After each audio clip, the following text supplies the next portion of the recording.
Alright, let's talk about something that's both a summer staple and a year-round comfort, chocolate ice cream.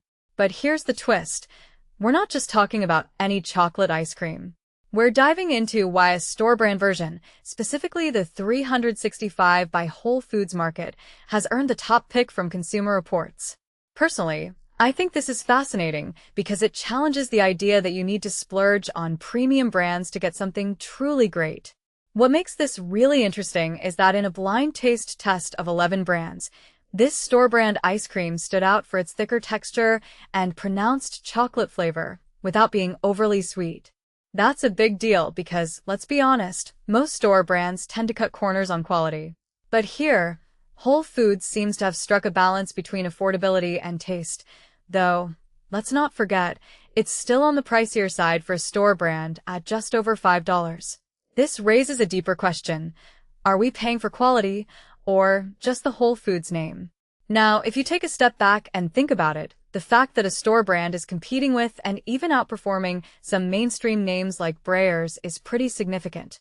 It suggests that the gap between store brands and premium brands might be closing. But here's where it gets tricky.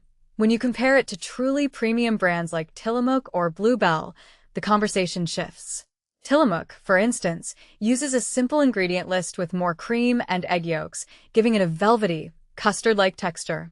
That's a level of luxury you're paying for, around $7.49 for the same size as the 365 ice cream. In my opinion, this highlights the trade-off between accessibility and indulgence. If you're someone who enjoys ice cream as a treat, maybe the extra dollars for Tillamook or Bluebell's Dutch chocolate, made with Ivory Coast cocoa beans, are worth it. But if you're looking for something that's consistently good without breaking the bank, the 365 brand seems like a solid choice. One thing that immediately stands out is how regional brands like Bluebell or Ben & Jerry's bring something unique to the table. Ben & Jerry's Chocolate Therapy, for example, isn't just about the chocolate. It's about the experience, with mix-ins like chocolate cookies and pudding swirls. But at $6.49 for a pint, it's a premium experience. What many people don't realize is that these regional brands often have a story behind them, whether it's the sourcing of ingredients or the craftsmanship. That adds a layer of value that goes beyond just taste. From my perspective, this is where the ice cream market gets really interesting. It's not just about flavor. It's about what you're willing to pay for, whether it's convenience, quality, or a unique experience. What this really suggests is that the ice cream aisle is more nuanced than we give it credit for. It's not just about grabbing the cheapest option or the most recognizable brand. It's about understanding what you value.